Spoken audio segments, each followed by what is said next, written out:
Bienvenue, merci de nous rejoindre pour cette conférence animée par le professeur Carole Matelin. Une conférence sur le thème énoncé derrière moi, peut-on prévenir le cancer du sein ? Une conférence organisée avec le soutien du Crédit Mutuel et qui ouvre donc ce mois de soutien, Octobre Rose. Le professeur Matelin nous fait le plaisir d'être avec nous aujourd'hui. C'est une voix importante et je suis persuadé que vous serez absolument passionné par les thèmes qui seront soulevés aujourd'hui. Voilà, je lui passe la parole. Merci beaucoup. Alors, je suis vraiment très heureuse d'être là parce que ça fait des mois que toutes nos conférences, nos cours, nos congrès sont annulés. Donc, il y a eu des courageux, le Crédit Mutuel. Bravo, parce que grâce à vous, même si les entrées ont été limitées, s'il faut faire de la distanciation, on est là et on va pouvoir échanger autour de ce thème. C'est vrai que l'actualité a totalement été marquée par le Covid. C'est le mois du cancer du sein. Je suis extrêmement heureuse qu'on puisse en parler. En théorie, cette conférence durera un petit peu moins de 3/4 d'heure et on réservera 15 minutes ou 20 minutes à vos questions. Questions de la salle et peut-être questions d'un public qui nous regarde de loin. Des personnes en ligne, effectivement. Voilà. Alors, le thème, c'est la prévention. Juste pour ceux qui ne me connaissent pas, je dis un mot sur ma provenance. Je suis chirurgien à l'ICANS, c'est l'Institut de cancérologie Strasbourg-Europe, qui est un nouvel institut, qui est une alliance entre le CHU et le Centre anticancéreux, qui est à Strasbourg et qui a ouvert ses portes en décembre 2019. Alors voilà, le plan que je vous propose, 3 parties, quelques généralités, il me semble que c'est important de savoir de quoi on parle. Ensuite, une deuxième partie qui sera sur vraiment le thème de cette conférence, à savoir la prévention, qu'on va décliner sous tous ses aspects. La troisième partie qui sera assez rapide, où on en est dans les traitements du cancer du sein, sans les détailler, mais quelle est l'innovation qu'on attend là, très prochainement, dans les semaines, dans les mois qui viennent. Et puis une vision peut-être un peu personnelle de demain. La cancérologie du sein sera comment ? Je vous dirai un petit peu ce que j'en pense.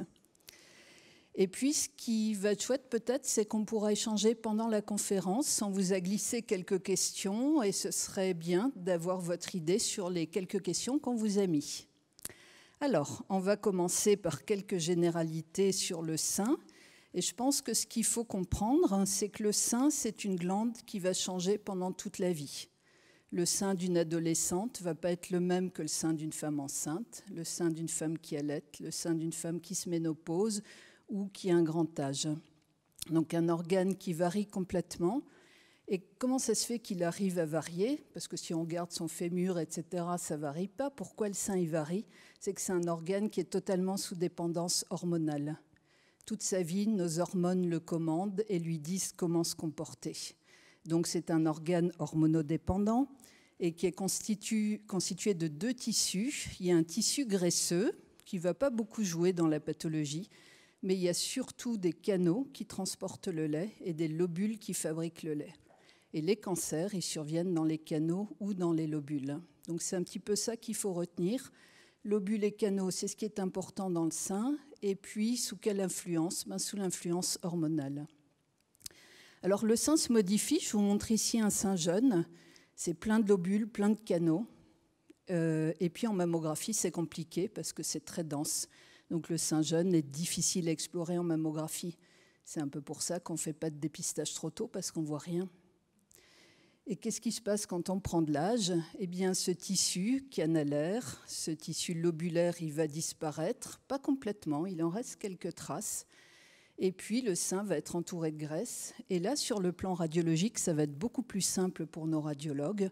Le sein va être très gras. S'il apparaît quelque chose, on va vite le voir. Donc une mammographie performante. Donc un organe qui évolue, un organe hormonodépendant et un organe dans lequel se place le premier cancer de la femme. Vous savez, le cancer du sein, c'est le premier cancer de la femme, première cause de mortalité par cancer de la femme. Et ça correspond à quoi, ce cancer ? Eh bien, c'est un développement de cellules cancéreuses mammaires, donc c'est des cellules des canaux, des cellules des lobules, qui vont se développer avec 2 particularités. Un développement anarchique, c'est-à-dire que ça va se développer, et jamais mourir, alors qu'une cellule normale a une mort cellulaire programmée. La cellule cancéreuse ne meurt jamais, donc il faut la faire mourir avec nos traitements. autre propriété du cancer, les cellules cancéreuses ne restent pas dans l'organe où elles se sont initiées. Elles vont aller chercher des nutriments pour survivre ailleurs. Elles vont se mettre dans l'os, dans le foie, etc. Donc ça, c'est un peu la propriété des cellules cancéreuses du sein. Alors pour vous faire quand même un petit cours d'anatomie, les seins, c'est comme ça, un revêtement cutané, un mamelon, une aréole. Si je regarde à l'intérieur sous la peau, j'ai une petite couche de graisse chez tout le monde. Et puis, sous cette couche de graisse, j'ai des canaux et des lobules. Ce sont eux qui fabriquent et véhiculent le lait. Les cellules cancéreuses, on l'a dit, elles apparaissent dans les canaux, dans les lobules. Donc là, je vous en montre un exemple d'un canal ou d'un lobule. Et quand nos premières cellules cancéreuses arrivent, elles se multiplient, certes, mais si on les traite à ce moment-là, on va avoir une guérison à 100%, parce que ces cellules ne peuvent pas encore diffuser, parce qu'elles sont protégées par la membrane du canal ou du lobule. Mais si on ne fait rien, ces cellules vont continuer à se multiplier, et puis elles acquièrent des propriétés qui leur permettent de sortir de cette membrane basale et de rencontrer au passage soit un vaisseau lymphatique, soit une veine, qui va les emporter dans la circulation sanguine. Et ces cellules vont se retrouver, par exemple, dans du tissu lymphatique, par exemple dans une veine, et puis arriver dans un ganglion. Et au bout d'un certain temps de développement dans le ganglion, elles vont quitter le ganglion et elles vont partir pour se mettre, par exemple, au niveau de l'os, au niveau du foie, au niveau du poumon, etc. Donc vous voyez tout de suite un peu les grandes caractéristiques du cancer. La multiplication est anarchique, immortelle, les cellules partent partout. Il faut qu'on arrive à les interrompre le plus précocement possible. Donc ça, c'est un petit peu le premier message. Alors, quelques chiffres. Où est-ce qu'on en est dans ce cancer? On a dit qu'il était fréquent. Il y a presque 60 000 nouveaux cas chaque année en France. Et c'est un cancer qui n'arrête pas d'augmenter. Quand j'ai commencé mes études, on était à 25 000 nouveaux cas. Et là, on a plus que doublé. On a 60 000 nouveaux cas chaque année, avec une courbe d'incidence qui progresse. Et où est-ce qu'on en est de la mortalité? Celle-ci, elle va mieux, mais une dame me faisait remarquer que c'est encore terrible, le nombre de morts par an par cancer du sein.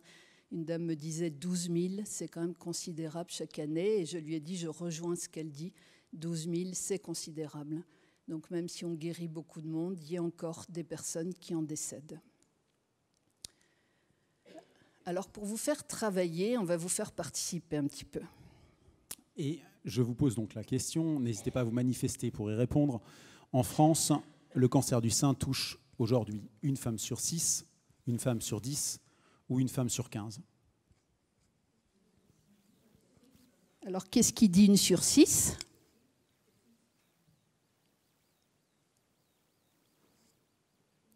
Une sur 10 ? Qu'est-ce qu'on gagne si on donne la bonne réponse ? Le droit de répondre à la question suivante. Ah bon ? Ou une sur 15 ? Ils sont bons en Alsace quand même, je trouve. Ils sont très bons. C'est une sur 10. Quand on dit une sur 8, quand vous voyez ça dans les médias, c'est qu'on compte aussi les pré-cancers, ce qu'on appelle les cancers in situ. Mais quand on parle du cancer invasif, c'est une sur 10. On continue à vous faire travailler un peu. Voilà, question suivante. Quel est l'âge moyen de survenue du cancer du sein ? Est-ce qu'il y en a qui disent, je ne sais pas, peut-être la quarantaine ? Quarantaine qui vote pour 40, à peu près ? 50 ? 60 ? 70 ? On a une dame qui est victorieuse quand même. Bravo. C'est ça, l'âge moyen, c'est 61 ans. Mais c'est vrai, on imagine toujours que le cancer survient plus tôt parce que ça nous marque plus. C'est des histoires qui nous éprouvent quand ça touche des femmes jeunes. Mais la moyenne d'âge en France, c'est 61 ans. Et ce qu'il faut peut-être retenir, c'est que 60% des cancers surviennent dans la tranche d'âge du dépistage. 50 ans à 74 ans. On a 20% des cancers du sein qui surviennent après 74 ans et 20% qui surviennent avant 50 ans. Donc voilà un peu l'épidémiologie en France de ces cancers. Donc voilà un peu pour nos généralités. Et maintenant, si vous voulez bien, on rentre dans le vif du sujet, dans la prévention. Je vous promets, on l'interrogera aussi. Alors, prévention. Il y a 3 préventions. Il y en a une qui s'appelle la prévention primaire. C'est tout ce que vous pouvez faire dans votre vie pour que le cancer n'apparaisse pas. Ça, c'est la prévention primaire.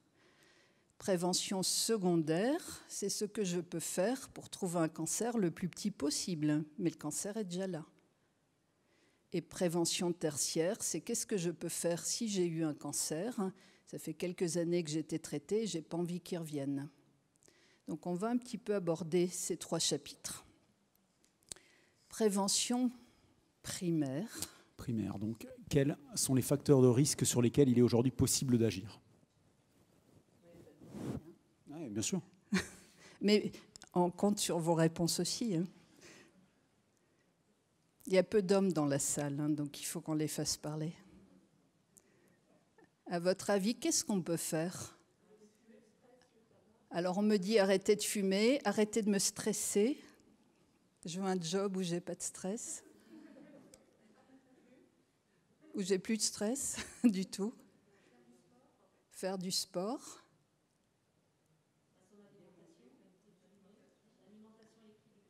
On va voir ce que c'est, équilibré.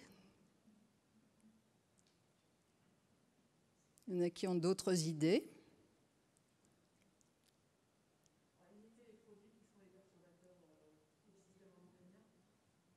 C'est pas mal ça, on va voir si c'est vrai.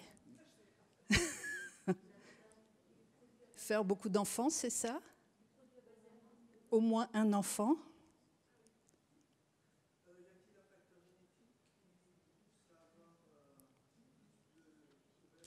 Chercher des prédispositions génétiques, me dit la dame.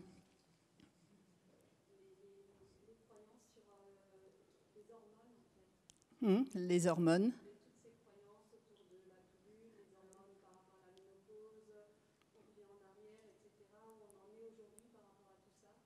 Vous avez envie de savoir où on en est? Allez, on va essayer de répondre à votre question. Qu'est-ce qu'on fait? On répond? On répond sur les facteurs de risque ou d'abord à la question de madame? D'abord aux facteurs de risque. Alors le principal, je ne crois pas que vous l'ayez dit, en tous les cas je ne l'ai pas entendu, vous me corrigerez s'il a été dit, c'est celui-ci. Obésité et surpoids.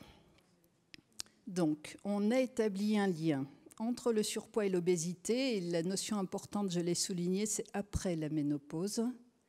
Les femmes en surpoids ou les femmes obèses font plus de cancer du sein que les autres. Et pour vous quantifier un petit peu le risque, on a dit tout à l'heure, 10% des femmes font un cancer du sein dans leur vie. Si je prends une femme obèse, c'est 20% d'entre elles qui feront un cancer du sein. Et ce risque s'accroît avec l'âge, ce qui fait que si je prends une femme obèse et très âgée, je peux monter mon risque à 30%, ce qui devient considérable. Donc une des très bonnes préventions du cancer du sein, en tous les cas après la ménopause, c'est éviter l'obésité et le surpoids. Je sais que ce n'est pas facile, mais peut-être on a des acteurs de la prévention qui sont avec nous, qui peuvent nous aider à faire, voilà, de temps en temps des petits bulletins consacrés à ces sujets-là, comment nous aider à perdre du poids ou à éviter d'en prendre. Deuxième point, et ça je l'ai pas mal entendu dans les rangs, c'est l'activité physique. La sédentarité est un facteur de risque de cancer du sein qui est très établi. On sait que 35% des femmes ont une activité physique qui est insuffisante. On sait qu'elle favorise de nombreux cancers, pas que le cancer du sein. Et on sait à peu près maintenant qu'il faut à peu près 30 minutes d'une activité physique vigoureuse en supplément à vos activités quotidiennes, c'est en supplément du boulot que vous faites au Crédit Mutuel. Donc il faut bosser, il faut aller courir le soir ou faire de la piscine, etc. Et ces 30 minutes d'activité supplémentaire vous permettront de réduire votre risque de cancer du sein, que vous soyez de poids normal, en surpoids ou très mince, voire maigre. Ça agit quel que soit l'indice de masse corporelle. Alors, troisième point, et celui-ci, je ne crois pas qu'on l'ait cité, mais de toute façon, ce n'est pas grave, ce soir, il n'y a pas d'alcool au buffet. Mais il n'y a pas de buffet non plus. Et il n'y a pas de buffet du tout. Donc voilà, augmentation du risque corrélée au nombre de verres que vous buvez par jour, et tous les modes de consommation d'alcool sont néfastes. Que vous buviez une fois de temps en temps ou de manière chronique, que vous commenciez tôt, que vous commenciez tard, l'alcool a un impact négatif sur la glande mammaire. Autre point, et ça je ne crois pas que ça a été cité, c'est la carence en vitamine D. Et les patientes qui sont suivies dans le service savent que tous les ans, on va regarder leur vitamine D, on va essayer de les corriger si elles sont en manque. On sait que la vitamine D est essentiellement apportée par le soleil. Dans les régions du nord, on manque de soleil. Et vous savez qu'il y a un ratio cancer nord-sud. Il y a plus de cancer dans le nord à cause de ça. Donc il ne faut pas hésiter à s'exposer au soleil quand c'est possible. Si vous ne le pouvez pas, il existe des aliments qui sont riches en vitamine D, des poissons riches en vitamine D que vous pouvez consommer. Et puis, si ça ne suffit toujours pas, on peut proposer soit des ampoules, soit des gouttes de vitamine D à prendre, surtout dans les périodes où on manque de soleil. Donc pour nous, c'est une de nos préoccupations de ne pas laisser nos patientes en carence. Autre point, et ça vous allez bien aimer, c'est que la carence en sommeil est un facteur de risque de cancer du sein. Donc les dames ont droit de temps en temps à une grasse matinée, messieurs.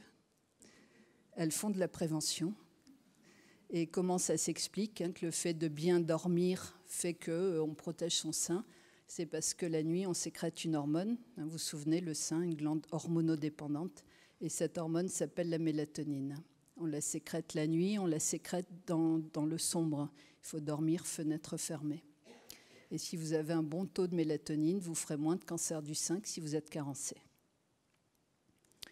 Autre point, et ça vous l'avez largement dit, vous avez dit qu'il faut une alimentation équilibrée. Et je vous ai un petit peu charrié en disant mais c'est quoi équilibré?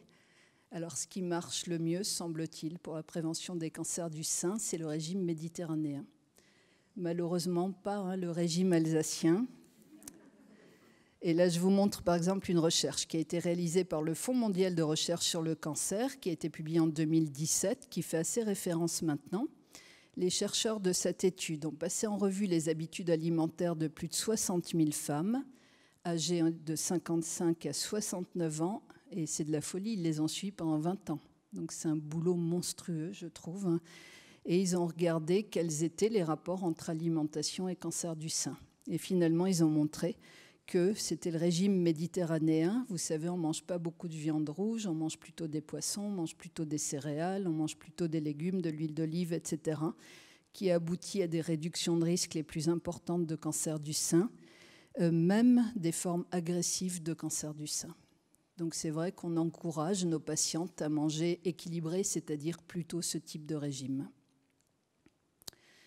Alors certaines d'entre vous ont évoqué les grossesses. Vous avez raison, plus on fait de bébés, plus on est protégé du risque de cancer du sein. Maintenant, c'est difficile aussi. Il n'y a plus de filles, de familles où on fait 7-8 gamins. On réduit à 1, à 2, et on retarde l'âge de la première grossesse, qui explique en partie l'augmentation des cancers du sein actuellement. La première grossesse, c'est au-delà de 30 ans en France. Donc plus on fait de grossesse, mieux c'est. Et plus on allaite son bébé, mieux c'est, mais en sachant que pour une année d'allaitement, vous n'avez une réduction de risque que de 4%. Donc il faut vraiment beaucoup allaiter. Alors, une dame m'a dit, mais alors c'est quoi ces histoires de contraception hormonale et de traitements hormonaux de la ménopause? Et je vous ai mis un papier d'une grande revue, The Lancet, qui était autre part notre revue modèle. Maintenant, j'ai vu qu'elle en a pris un petit coup médiatique récemment. Mais enfin, ça reste une excellente revue. Et qu'est-ce qu'on en a vu dans ces méta-analyses du Lancet? C'est que la pilule entraîne une légère hausse du risque de cancer du sein chez celles qui l'utilisent plus de 10 ans, mais que cette augmentation de risque va disparaître au bout de 10 ans. Ce qui veut dire que si j'ai une dame de 60 ans en consultation qui vient pour un cancer du sein, qui a pris une pilule entre 20 ans et 30 ans et qui me dit « Docteur, je suis sûre que c'est ma pilule », non, ça ne va pas être la pilule. L'effet de la pilule s'est estompé. Donc la pilule augmente légèrement le risque, mais elle présente tellement d'autres avantages qu'en aucun cas, on va dire à une fille « vous ne la prenez pas ». Le traitement de la ménopause, là aussi, qu'est-ce qu'il en est? Il augmente le risque de cancer du sein, mais c'est surtout pour les utilisations longues, après 5 années. Donc si une dame a besoin d'un traitement de la ménopause parce qu'elle a des bouffées de chaleur, parce qu'elle a de l'ostéoporose, elle n'est pas bien, elle a le droit d'en prendre, mais sur une période plutôt courte. Donc voilà où on en est sur ces 2 traitements hormonaux. Et on va vous faire travailler un peu. Vous avez vu, on a vu le mode de vie, on a vu les hormones, maintenant on va voir la génétique. Donc nouvelle question, quel pourcentage des cancers du sein sont liés à une prédisposition génétique? Est-ce que vous diriez entre 5 et 8%, entre 20 à 25% ou 50%? Qui dit 5 à 8? On va dire 20% de la salle. Qui dit 20 à 25? 50%? Qui dit plus de 50%? Alors, ce que vous avez dit correspond d'habitude à ce que pensent les gens, qu'il y a une forte influence génétique ou familiale. Et en fait, ce n'est pas vrai. Les cancers génétiques, c'est que 5 à 8% des cancers du sein. Donc le cancer du sein est plus un cancer lié à l'environnement, à nos habitudes, etc., plutôt que vraiment une prédisposition familiale. Alors comment on sait qu'un cancer est génétique? Ce sont des cancers qui surviennent souvent tôt. C'est des filles qui ont 30 ans, 35 ans, qui viennent nous voir avec des formes bilatérales, sein droit, sein gauche, qui ont parfois un cancer de l'ovaire qui est associé. Et puis il y a plusieurs membres de la famille qui est touché, la maman, la sœur, la tante, etc. Donc là, bien sûr, ça nous fait tilt. On se dit là, on est dans une vraie prédisposition génétique. Et pour le savoir, on a des consultations d'oncogénétique. Les patientes peuvent aller faire une prise de sang et on va aller rechercher un gène de prédisposition qui s'appelle BRCA1 ou BRCA2 ou PALB2. Enfin voilà, il y en a tout un tas qu'on peut rechercher maintenant. Et si effectivement il y a ce gène, il est possible, à un âge donné, qu'on va beaucoup réfléchir, de proposer à une patiente ce qu'a fait Angelina Jolie, c'est-à-dire une mastectomie préventive avec une reconstruction immédiate. Et puis on va leur proposer, lorsque le projet parental sera atteint, une annexectomie, c'est-à-dire on va leur enlever les ovaires qui risquent de se cancériser. J'ai conscience de la lourdeur de ce qu'on propose. Mais ces femmes, certaines d'entre elles, ont 70 ou 80% de risque de faire un cancer du sein et un cancer jeune, à la différence des autres qui ont 10% de risque de faire un cancer tout au long de leur vie. On calcule ça quand elles ont 80 ans. Est-ce que dans le cas d'Angelina Jolie, c'était pas lié également à sa tribu, son origine en fait? C'est pas ce qui était raconté aussi, qu'elle soit de culture ashkénaze, c'est ça? Je ne sais pas, mais je sais qu'elle avait un gène muté BRCA1 et ce gène-là, qui survient effectivement plus chez certaines parties de la population, entraîne des risques extrêmement élevés. Alors voilà un petit message. Des actions de prévention ont montré des résultats encourageants sur la réduction du risque de cancer du sein quand on lutte contre le surpoids, quand on lutte contre l'obésité, la consommation d'alcool, etc. On réduit réellement le risque. On a pu le quantifier dans des études et l'INCa estime que 40% des cancers du sein pourraient être évités, ce qui n'est pas rien sur nos 60 000 cas. Alors voilà pour la prévention primaire. On va passer maintenant à la prévention secondaire. C'est qu'est-ce qu'on peut faire pour trouver un cancer quand il est tout petit, avant même qu'on puisse le palper? Eh bien, c'est le dépistage. Alors, pourquoi est-ce qu'on a choisi de faire un dépistage entre 50 et 74 ans? Eh bien, c'est parce que la majorité des cancers du sein en France, en tous les cas, surviennent dans cette tranche d'âge-là. Et puis, on était content quand on a lancé le dépistage, c'était le 15 mai 89, en Alsace d'ailleurs, c'est un cocorico. On était content parce qu'on offrait un dépistage qui était gratuit, tout le monde pouvait y accéder. On savait aussi que les gens allaient penser à leur mammo parce qu'on leur envoyait des réinvitations régulières tous les 2 ans. Les radiologues étaient assez contents parce qu'il y avait une double lecture. Ils n'étaient pas seuls à interpréter une mammo, on avait 2 radiologues qui interprétaient la mammo. Et puis en plus, les scénographes, donc les machines à faire des mammos, étaient contrôlées pour éviter qu'ils donnent trop de rayons. Et puis on pouvait évaluer aussi les résultats. Donc quand on a lancé le dépistage, il y avait beaucoup de choses positives et les gens avaient envie d'y aller. Et puis il y a eu le temps des controverses. Qu'est-ce qui s'est passé? Il y a eu des articles de presse qui disaient le dépistage des cancers par mammographie. diminution de la mortalité d'ampleur incertaine, au mieux modeste. Donc ça a semé le trouble chez les gens, en se disant c'est quoi cette histoire, hein. Dépistage des cancers du sein dans les DNA, pourquoi ça coince? Et puis même les sociétés savantes ou les articles scientifiques ont fait des papiers sur le dépistage. Un s'appelait « Les failles du dépistage, ce qu'on devrait vous dire », comme si on avait caché vachement de choses sur le dépistage. Et puis un autre papier dans Que choisir, 12 ans après le début du dépistage organisé, son intérêt pour la santé des femmes n'a toujours pas été évalué en France. Donc il y a eu tout un tas de choses comme ça qui ont circulé sur les médias. Et finalement, on a oublié les points positifs du dépistage et on a surtout retenu les points négatifs. Est-ce que ça ne va pas me donner du surdiagnostic? Est-ce qu'on ne va pas trop me traiter? Est-ce que vraiment, si je fais un dépistage, j'ai moins de risques de mourir du cancer du sein, etc. Donc, ça a eu des impacts sur les taux de participation. Et vous voyez, pendant toute une période, les taux de participation ont augmenté. Puis, à un moment donné, quand il y a eu ces controverses, les taux de participation ont bien chuté. Et actuellement, à peu près une femme sur deux fait un dépistage. 50% n'y vont plus. À Paris, c'est pire, hein. Donc voilà, alors où on en est vraiment? Est-ce que le dépistage sauve des vies? La réponse est oui, le dépistage sauve des vies. Là, il y a 20 études, par exemple, de cohortes, 20 études cas témoins qui ont été prises en considération, provenant de pays très multiples, comme l'Australie, le Canada, l'Europe, les États-Unis. Et qu'est-ce qu'on a montré? C'est que la réduction de la mortalité chez les femmes qui ont entre 50 et 69 ans est de 40% chez les femmes participantes. Et ce bénéfice se maintient même pour les femmes plus âgées. Et nos chiffres à Strasbourg sont encore meilleurs en réduction de mortalité. Et en plus, quand on fait une mammographie de dépistage, on trouve des cancers qui sont très petits, ce qui fait que je ne vais pas enlever un sein, je vais plutôt faire un conservateur, je ne vais pas enlever beaucoup de ganglions, il n'y aura pas besoin de chimio ou pas toujours besoin de chimio, et des traitements beaucoup plus légers. Donc le dépistage organisé, pour nous, il est injustement critiqué parce qu'il sauve des vies, et puis il diminue non seulement cette mortalité, mais il améliore la qualité de vie des gens qui vont avoir des traitements beaucoup plus légers.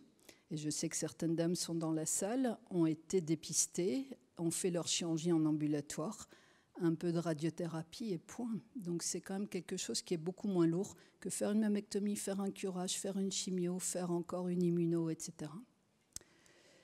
Donc voilà. Maintenant, est-ce qu'il y a des dépistages qu'il faudrait faire différemment chez des femmes au risque, celles dont on a parlé tout à l'heure, ces femmes mutées? Alors oui, elles, il ne faut pas qu'elles attendent 50 ans, bien sûr. Il faut les dépister à partir de 30 ans. On leur fait un examen tous les ans, pas tous les 2 ans, et on y rajoute même de l'IRM. Donc celles-ci sont suivies vraiment de façon très, très rapprochée. Pour celles qui n'ont pas de risque, et je pense que certaines d'entre vous se posent la question, est-ce que je dois faire un dépistage avant 50 ans? Alors je dirais, s'il y a moins de 40 ans, je ne le ferai pas. Il n'apporte aucun avantage. Et d'ailleurs, je vous l'ai dit en introduction, les seins sont difficiles à lire en plus, ils sont très denses. Entre 40 et 50 ans, est-ce qu'il faut le faire? Alors la mammographie réduit très légèrement les risques de mourir d'un cancer du sein si vous faites un dépistage entre 40 et 50 ans. Mais il y a beaucoup d'inconvénients à faire ce dépistage. C'est-à-dire qu'on va convoquer énormément de femmes qui auront quand même peu de bénéfices et on risque de faire là du surtraitement, des biopsies inutiles, etc. Donc notre règle de médecin est plutôt de conseiller le dépistage à partir de 50 ans et chez celles qui sont dues au risque à partir de 30 ans. Puis la grande question, c'est est-ce qu'il faut poursuivre après 74 ans? On les fait voter quand même après 74 ans? Bien sûr, on peut poser la question, tout à fait. Qui vote pour la poursuite? Oui, c'est pas mal, hein. Il y a 80% qui votent pour la poursuite. Alors oui, on est tout à fait pour la poursuite du dépistage après 74 ans, parce que déjà, il y a 20% des cancers du sein dans cette tranche d'âge-là. Et puis, il y a 40% des décès qui surviennent chez ces femmes âgées.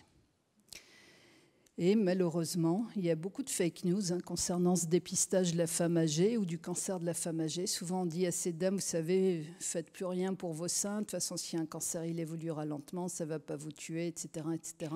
Ou même, j'ai entendu dire, le cancer n'existe plus après 74 ans parce que le dépistage s'arrête. Donc tout ça est faux. Il faut traiter les femmes âgées. Bien sûr, certaines d'entre elles ont une très belle espérance de vie et il faut tout faire pour elles. Il n'y a pas de limite d'âge. La plus vieille dame qu'on ait opérée avait 102 ans et elle est toujours de ce monde et elle a une belle qualité de vie. Donc voilà, Si vous êtes en forme après 74 ans, demandez à votre médecin de faire un examen clinique des seins tous les ans et une mammographie tous les 2 ans. C'est ce que nous recommandons. Et je vous ai dit dans la prévention, et là je ne vous ferai que 2 diapos, on a dit prévention primaire, ce qu'on peut faire pour que le cancer n'apparaisse pas, secondaire, le trouver le plus petit possible, tertiaire, c'est qu'est-ce que je peux faire? J'ai été opérée d'un cancer du sein, je vais bien, mais je n'ai pas envie de faire une rechute. Les traitements sont terminés, qu'est-ce que je peux faire? Les comportements bénéfiques après traitement d'un cancer du sein, c'est beaucoup l'activité physique. Elle doit être encouragée, elle réduit de 40% la mortalité par cancer du sein et c'est le comportement qui a l'effet positif le plus fort. Et puis le deuxième point, ne pas prendre de poids. Donc vous voyez, on n'impose pas grand-chose aux femmes après leur traitement, c'est des petites règles d'hygiène de vie, mais qui sont importantes en termes de réduction de risque de mortalité. Voilà pour cette deuxième grosse partie. Et puis on va aborder 2 parties beaucoup plus courtes, qui sont les traitements et quelques innovations dans les traitements. Alors, les traitements du cancer du sein, vous le savez, en tous les cas pour les patientes qui sont dans la salle, c'est une combinaison de plusieurs traitements. Il y a de la chirurgie, il y a parfois besoin de chimiothérapie, à peu près chez la moitié des patientes, de la radiothérapie, besoin chez 3/4 d'entre elles, des thérapies ciblées, ça n'en fait pas beaucoup, 12-15%, et de l'hormonothérapie, je vous rappelle, cancer du sein hormonodépendant, on le fait chez 3/4 des patientes. Alors comment on choisit tous ces traitements? On tient toujours compte du cancer, on tient compte de la patiente et de ses comorbidités, et on a pour chaque dossier un comité qui se réunit, ça s'appelle une RCP, une réunion de concertation pluridisciplinaire, et on choisit à plusieurs, et c'est obligatoire, le meilleur traitement pour la patiente. Donc toute décision en France est individualisée. Alors, je lui dis quelques mots de la chirurgie, c'est mon métier, donc je suis obligée, je parlerai moins de la chimio. La chirurgie est très ancienne dans le cancer du sein et on en a trouvé des traces dans des papyrus anciens qui ont été estimés à 2500, voire 3000 ans avant Jésus-Christ, où déjà on opérait des femmes. Et dans la littérature, ensuite, Hippocrate, Galien au Moyen-Âge, etc. Et ensuite, on a de très belles descriptions de chirurgie mammaire. Pour vous dire que le cancer, il n'est pas né au XXe siècle. Il est très ancien, le cancer du sein. Donc de jolies descriptions. Maintenant, cette chirurgie a fait des progrès considérables. Quand j'ai commencé à en faire, on était très mutilant. On enlevait facilement le sein. On enlevait même parfois les muscles pectoraux en dessous. Et puis progressivement, on a été de plus en plus conservateur. On a fait des mammectomies avec des reconstructions immédiates. On a fait des traitements conservateurs. On a associé nos amis chirurgiens plastiques à nos chirurgies pour restaurer l'esthétique du sein. Et tout ça a été une vraie désescalade thérapeutique. Je vous montre quand même un exemple, par exemple, de chirurgie. Cette dame a été opérée, je ne sais pas si vous voyez ces cicatrices de mammectomie oblique. Et on l'a reconstruite avec des prothèses et on a refait les plaques aréolomembranaires. C'est-à-dire que même maintenant, si une chirurgie doit être mutilante, elle a été bilatérale, on peut restaurer l'esthétique après. Mais bien sûr, chaque fois qu'on peut, on garde le vrai sein de la patiente. On a fait des progrès aussi pour les ganglions. Quand j'ai commencé à opérer, on était obligé d'enlever tous les ganglions sous le bras. Donc beaucoup de gens faisaient des gros bras, comme vous le voyez sur cette image. Cette dame a eu un curage d'un côté, vous voyez sa main qui est gonflée, son bras qui est gonflé, c'est un vrai handicap.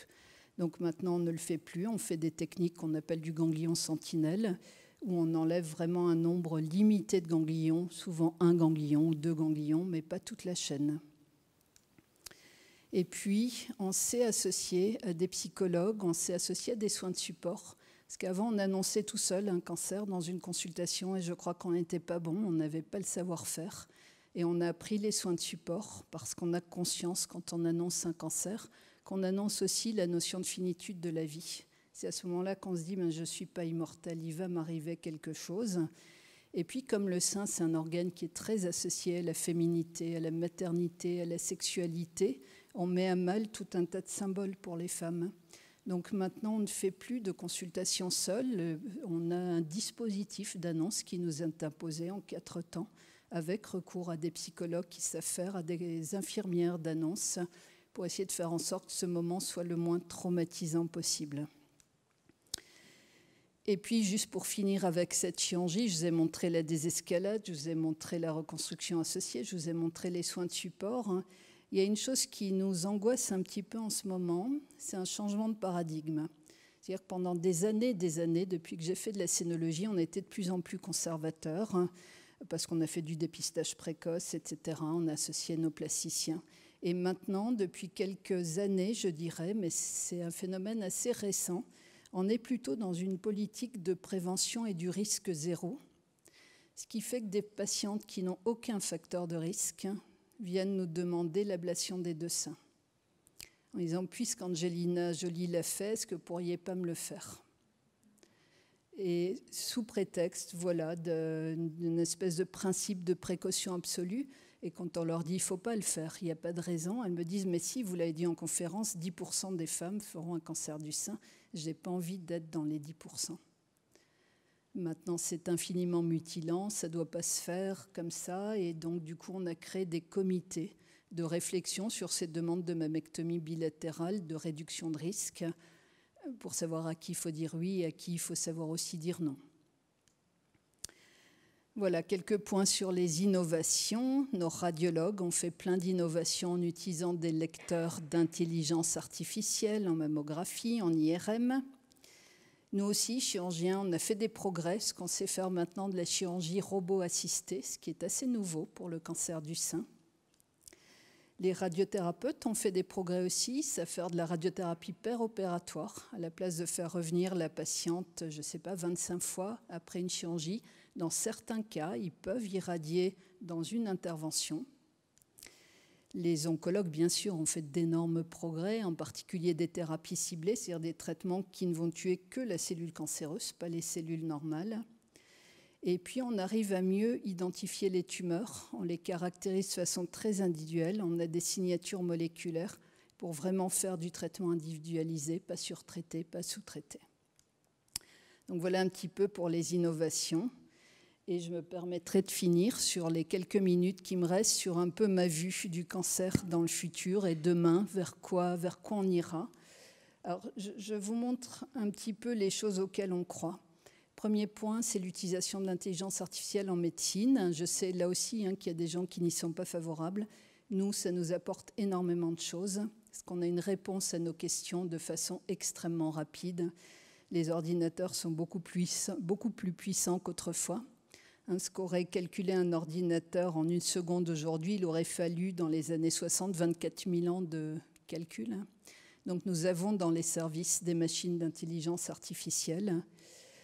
Et je vous montre un exemple. Par exemple, on s'est posé une question, est-ce que le travail de nuit augmente le risque de cancer du sein?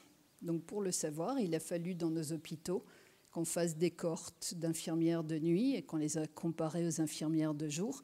Et on les a suivis pendant 30 ans, voire 40 ans, pour savoir qui allait faire un cancer du sein.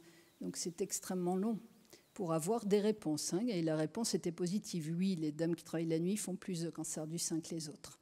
Mais avec l'intelligence artificielle, quand vous matchez les données de la médecine du travail avec les données de la cancérologie et de la NAPAT, vous avez cette réponse en une semaine. Donc je trouve que c'est une accélération phénoménale de la recherche. Autre point, vous savez, il y a plein d'objets connectés. Certains d'entre vous ont des montres connectées. Nous, on travaille sur les soutiens-gorge connectés, qui sont des soutiens-gorge qui enregistrent les variations thermiques du sein et qui enregistrent aussi les différences de palpation du sein. Et si une zone devient chaude et dure, c'est quel état normal. Donc ça permet aussi d'avoir, pour les femmes, une liberté un peu de faire leur diagnostic quand elles le souhaitent, pas forcément avec une mammographie. Autre point, pour celles qui ont un gros bras, il existe des systèmes de manchons connectés pour les alerter sur les gestes à faire, à pas faire. Donc il y a plus d'autonomie pour les femmes. Et je dirais que le digital, il va s'immiscer dans tout le parcours de la patiente, dans le dépistage avec les soutiens-gorge connectés, dans les diagnostics avec l'intelligence artificielle en radiologie, dans les traitements avec cette chirurgie robot-assistée qui existe en 2020. Et puis dans les suivis, les patientes pourront bénéficier de télésurveillance, de télésuivi ou d'objets connectés pour se suivre elles-mêmes. Donc voilà, je crois que ce changement est en marche. Il y a une accélération phénoménale du temps de la recherche. On fait parfois des découvertes inattendues. Les patientes sont plus autonomes. Et puis voilà, la télémédecine qui a explosé, la télésurveillance avec le Covid. Alors, nos recherches actuelles, je dirais qu'il y en a une qui nous intéresse beaucoup, c'est l'environnement. Actuellement, 25% des causes de cancer sont identifiées. On les a vues tout à l'heure, l'obésité, l'alcool, la sédentarité, etc. On a vu la génétique, on a vu nos hormones. 75% ne sont pas identifiés. Et on voudrait connaître la part de l'environnement dans ces 75% non identifiés. Alors pourquoi on pense que l'environnement joue sur les cancers du sein ? Simplement, quand vous regardez les cartes du monde, vous voyez qu'il y a des pays à forte incidence, souvent les pays riches, l'Amérique, le Canada, la Nouvelle-Zélande, l'Europe, etc. Il y a des pays qui ont beaucoup moins de cancer du sein. Alors vous allez me dire, c'est des différences d'espérance de vie, mais pas que. Si je regarde ce qui se passe avec des personnes qui migrent d'un pays de faible incidence à un pays de forte incidence, et il y a plein de cohortes qui sont suivies comme ça, vous voyez qu'au bout de 15 ans, on acquiert le niveau de risque du pays dans lequel on va. Ce qui veut dire que là, ce n'est pas que les gènes qui importent. Et ce qui est intéressant, c'est qu'on a des cohortes de jumeaux aussi ou de jumelles qui sont suivies. Et on regarde donc les vrais jumeaux ont le même patrimoine génétique. Selon qu'une jumelle habite aux États-Unis ou habite, je ne sais pas, au Sénégal, le risque de cancer du sein va être différent.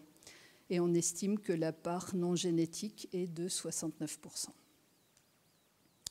Donc voilà, on cherche ce qu'il y a dans l'environnement qui n'est pas bon. Et bien sûr, notre idée, c'est ce que vous avez dit tout à l'heure, les perturbateurs endocriniens, en particulier beaucoup de pesticides, sont des perturbateurs de nos hormones. Il y en a un peu partout de ces pesticides. Et on sait que ce n'est pas bon pour le sein, parce que quand on étudie les agricultrices qui utilisent des pesticides, elles font plus de cancer du sein que les autres, et elles en meurent plus d'ailleurs. Et ça, on a des études, des cohortes qui sont publiées dans la littérature. On sait aussi que les femmes qui mangent bio font moins de cancer du sein que les autres. Et je vous montre les résultats de l'étude Nutrinet. 70 000 sujets inclus, dont 78% de femmes. Celles qui mangeaient bio avaient 25% de réduction de risque de leur cancer du sein, ce qui semble montrer l'impact des pesticides. Et puis, autre chose qui nous intrigue aussi, c'est la lumière. Si vous regardez ces deux graphes, risque de cancer du sein, les pays en bleu foncé, c'est aussi ceux qui sont le plus éclairés tout le temps. Et vous vous souvenez qu'on a dit en début de cours que la mélatonine, cette hormone qu'on sécrète dans le noir, est une hormone protectrice. Si vous êtes tout le temps dans le clair, vous n'allez pas la sécréter. Donc peut-être qu'il y a un impact. Donc cette lumière de nuit est néfaste, c'est quelque chose qui est prouvé. Et du coup, à Strasbourg, on étudie ces 3 points actuellement. Le premier point, c'est l'impact des pesticides. Le deuxième point, l'impact des métaux. Le troisième point, l'impact de la mélatonine. Et on espère vous apporter des réponses peut-être dans 1 ou 2 ans. Donc voilà, le but un peu de cette conférence, c'était de nous sensibiliser à ce qui se passe. On ne voudrait pas être fataliste devant ces prédictions qui nous annoncent pour 2040, augmentation de 46% des cancers du sein, mortalité, augmentation de 58% des cancers du sein en 2040. On n'a absolument pas envie d'être fataliste et si des choses peuvent changer dans notre environnement, je pense qu'il faut le faire. Et je dirais que le futur, il sera celui qu'on va décider de créer. Et je vous remercie.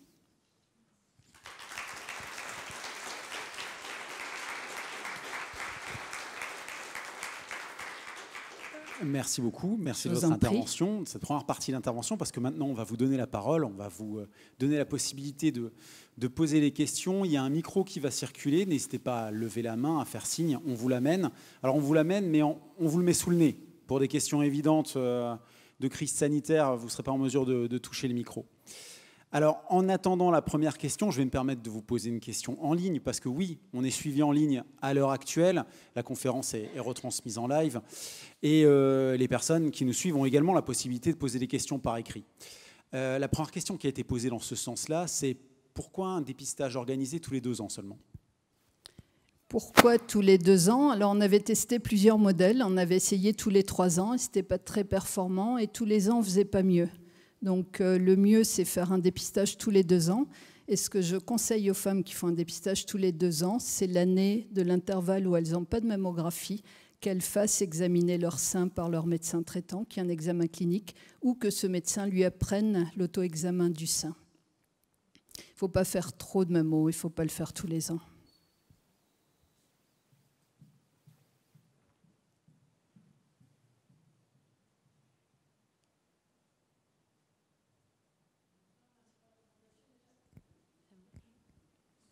On entend. Ah, parfait. Je voulais savoir pour les patientes entre 40 et 50 ans qui n'ont donc pas besoin de dépistage, est-ce que si elles ont fait un parcours PMA, on va dire un peu intensif, il n'y aurait pas une indication de faire par exemple une mammo à 40, une à 45? Alors c'est des années au hasard, mais juste pour avoir vu qu'il y a 20% avant et qu'elles ont quand même plus d'hormones qu'une contraception de base par le traitement PMA, est-ce qu'il y a une indication? Alors avant un traitement par PMA, je ferai personnellement une mammographie pour m'assurer que tout va bien. Ceci étant, on a étudié l'impact des PMA sur le risque du cancer du sein. Moi, je pensais que ce risque serait augmenté et il ne l'est pas. Donc finalement, pour celles qui ont des PMA, soyez rassurés. Mais avant de donner beaucoup d'hormones, je fais quand même une mammo pour en être sûre.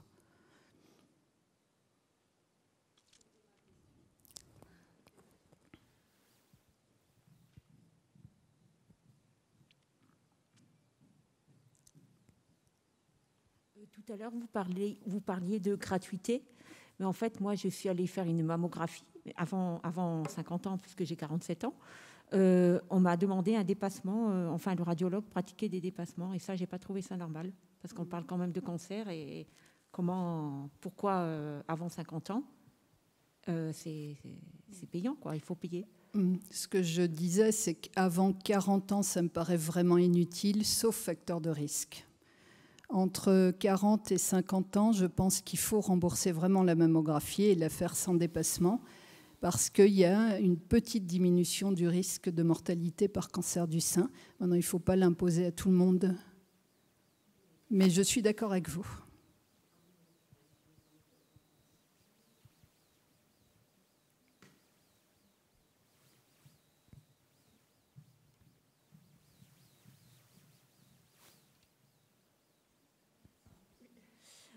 Bonsoir, j'ai une question à vous poser par rapport à la génétique, parce que dans ma famille, ma maman, ma grand-mère et ma cousine ont eu un cancer du sein.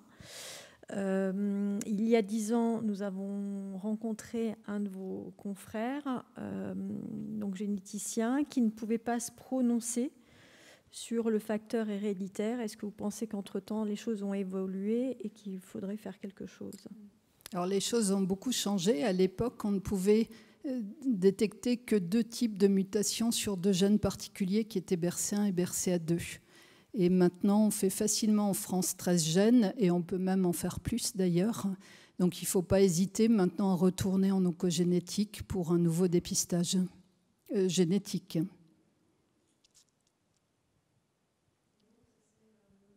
Aujourd'hui, bon, évidemment, il y a encore ma maman, mais qui est guérie. Donc, la personne qui est censée rencontrer donc, le généticien, ce serait plutôt moi ou plutôt y aller avec ma maman ? Je dirais la plus jeune femme de ces 3 qui ont fait un cancer du sein. Mais je trouve que c'est bien d'y aller en famille parce qu'on va vous faire un arbre généalogique et c'est plus simple de le faire une fois pour vous 4 s'il y a 3 personnes plus vous. Alors, je sais que monsieur derrière avait une question aussi, ça fait plusieurs fois qu'il lève la main. J'en profite juste dans l'intervalle pour vous poser une petite question en lien avec notre live. C'est dans la continuité de ce qui vient d'être demandé. Est-ce qu'il faut supplémenter les femmes BRCA1 en vitamine D ? Alors, il faut les supplémenter si elles sont carencées, mais pas plus. Allez, bonsoir. J'ai 2 de mes sœurs sur 3 qui ont fait une réduction mammaire. Elles ne sont ni obèses ni en surpoids. Donc, ce que je voulais savoir, c'est si, dans ce cas précis, si ça rentre dans le calcul de l'IMC et s'il y a un risque plus important d'avoir le cancer. Non, alors, le cancer n'est pas lié à la taille des seins. Si vous avez des petits seins ou des gros seins, vous avez le même risque. Et la réduction n'est ni protectrice ni un facteur de risque. Elles l'ont fait à cause du dos. Oui, non, mais je disais par rapport au sein, c'est pas pour ça qu'on le fait. Hein. Les femmes le font pour leur esthétique ou parce qu'elles ont des douleurs à l'épaule ou dans le dos. Mais ça ne va pas changer leur risque ni leur suivi.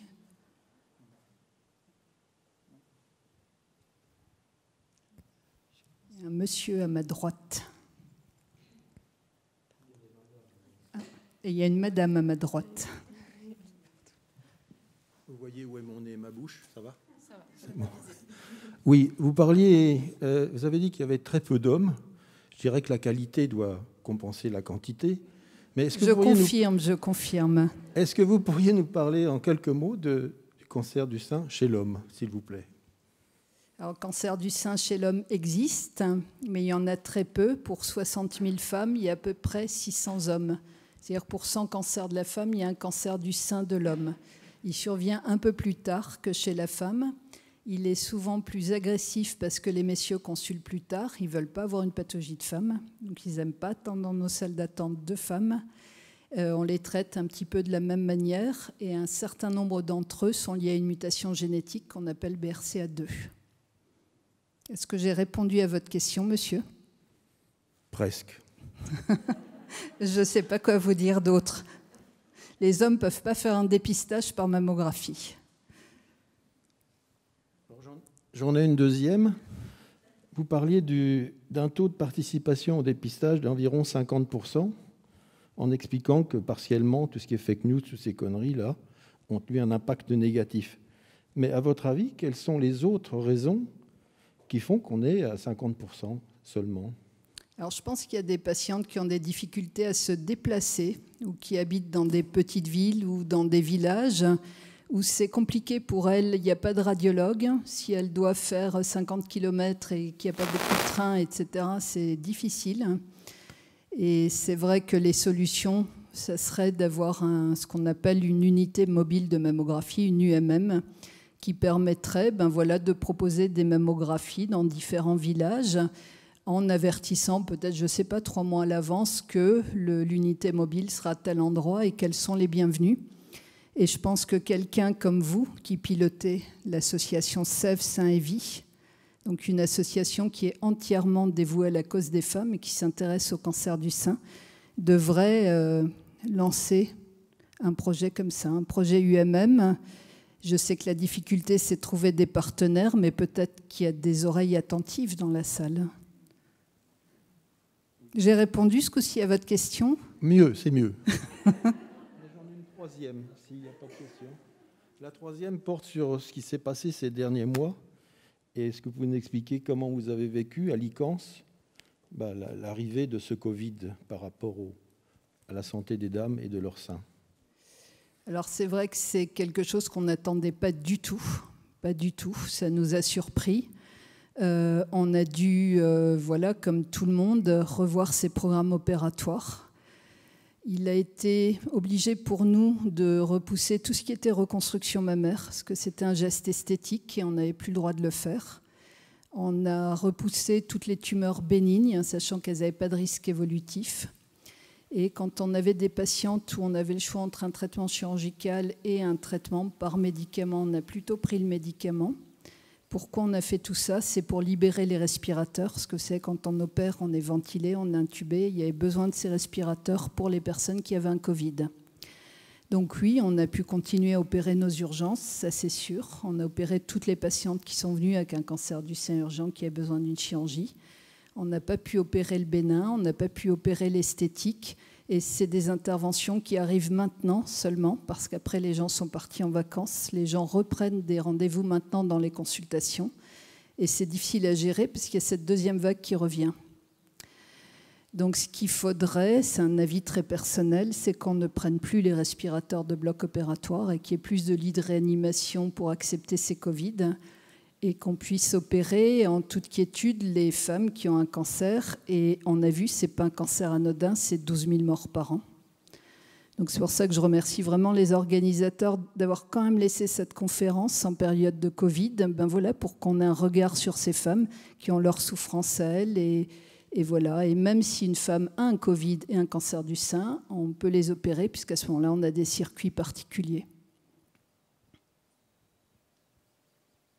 J'ai répondu à votre question.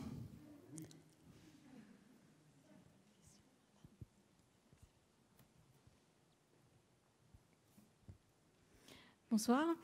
J'ai eu un cancer du sein il y a 3 ans, enfin à l'âge de 39 ans, et j'ai 2 filles adolescentes. Et mon oncologue et mon gynécologue m'avaient dit que quand elles seront plus grandes, à partir de 25-30 ans, il faudrait qu'elles soient suivies, justement parce que j'ai eu un cancer du sein jeune. Mais vous disiez que la mammographie avant 40 ans, vu que les seins étaient denses et tout, ça ne marche pas trop. Donc, comment elle pourrait être dépistée? Alors, si jamais il y avait un gène dans la famille, il n'y en a pas. J'ai fait le test, j'ai eu une oncogénétique. Ouais. Parfait. Donc, s'il y avait eu gène, j'aurais proposé de commencer à 30 ans avec de l'IRM. L'IRM est un examen où on voit bien les tumeurs du sein et qui n'irradient pas, c'est de l'aimant. Et là, dans le cas particulier, je commencerai le suivi de vos filles 5 ans avant le plus jeune cas de la famille. Si le plus jeune cas, c'est vous, 39 ans, je commencerai à 34 ans. Avec beaucoup d'échographie, hein, là, ça n'irradie pas non plus.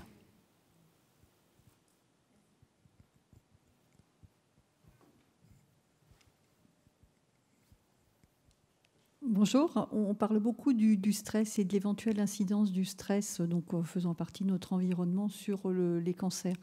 Est-ce que vous avez trouvé une corrélation avec le cancer du sein? Alors la question est excellente et ma réponse va être très décevante. J'en ai aucune idée. C'est hyper difficile d'analyser le stress. C'est très très difficile. On a essayé par des questionnaires. Mais le niveau de stress d'un individu à l'autre est difficilement quantifiable. On peut analyser des événements d'une vie qui sont réputés pour être stressants, la perte d'un travail, etc. Mais les personnes vont réagir différemment au stress. Donc c'est infiniment complexe, je n'ai pas de solution. Maintenant, je sais qu'il y a quelqu'un qui travaille dessus au Portugal, une chercheuse qui consacre toute sa vie à cette question-là et qui a un abord plus biologique. Donc il sera certainement meilleur que nos questionnaires d'événements de vie.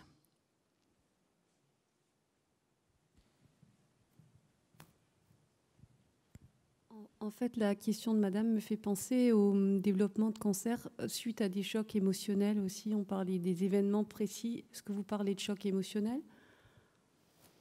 C'est difficile de les quantifier.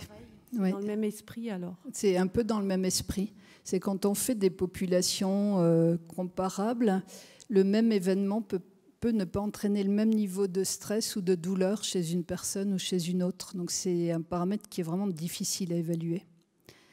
Nous, on n'a pas de choses précises à vous dire là-dessus, mais c'est une excellente question. J'aimerais pouvoir vous y répondre un jour. Dans l'intervalle, je pose juste encore une petite question qui nous a été véhiculée en ligne à propos de l'hormonothérapie.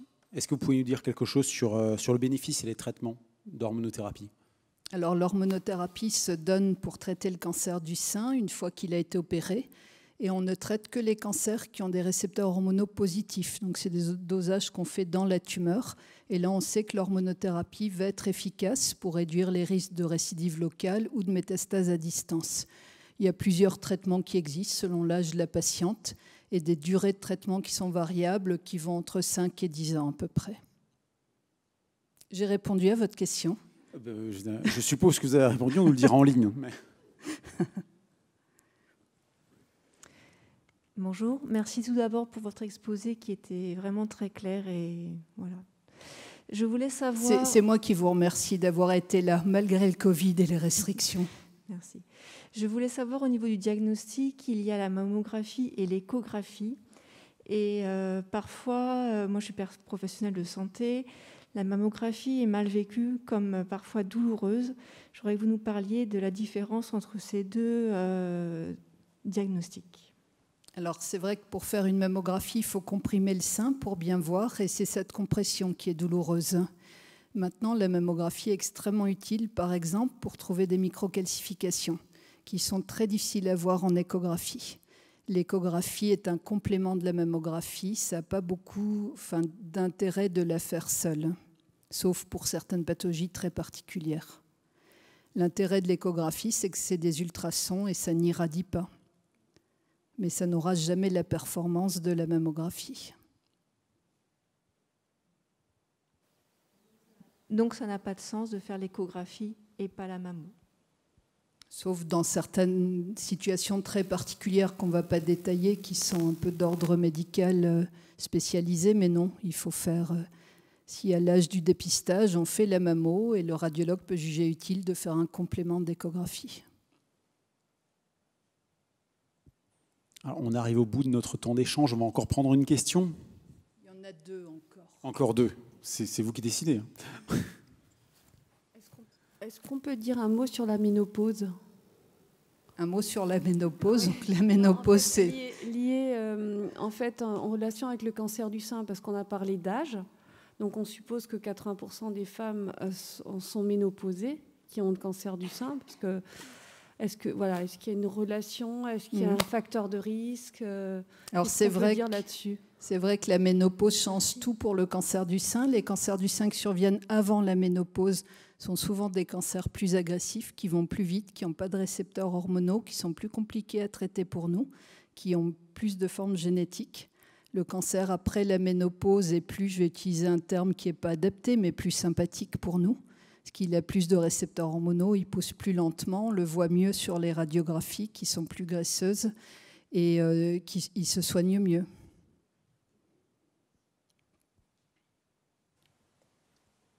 Merci.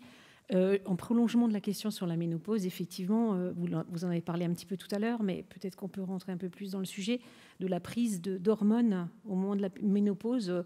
Pour beaucoup de femmes, on a pris des hormones pendant de très nombreuses années, puisque c'était un moyen de contraception énormément utilisé. Donc après 20-30 ans de pilules contraceptives, quelle est l'attitude à avoir par rapport aux hormones au moment de la ménopause, le pour et le contre de la prise d'hormones pour gérer la phase de ménopause. Si la ménopause se passe bien, à mon avis, vous n'avez pas besoin d'hormones. Si vous n'avez pas de troubles du sommeil, si vous n'avez pas de bouffée de chaleur, si vous n'avez pas d'ostéoporose, ce n'est pas du tout obligatoire de prendre des hormones. Vous pouvez laisser votre ménopause tout à fait naturelle et vous serez très bien. Si par contre, il y a des signes cliniques, oui, on peut prendre des hormones, mais comme je vous ai dit, il vaut mieux les prendre sur une période relativement courte. On évite de dépasser 5 années et on surveille le sein. Je crois que c'est clos. La ménopause, c'est une conclusion acceptable. Mais voilà, merci beaucoup, professeur Mathelin, pour cette conférence et merci d'avoir répondu aux questions.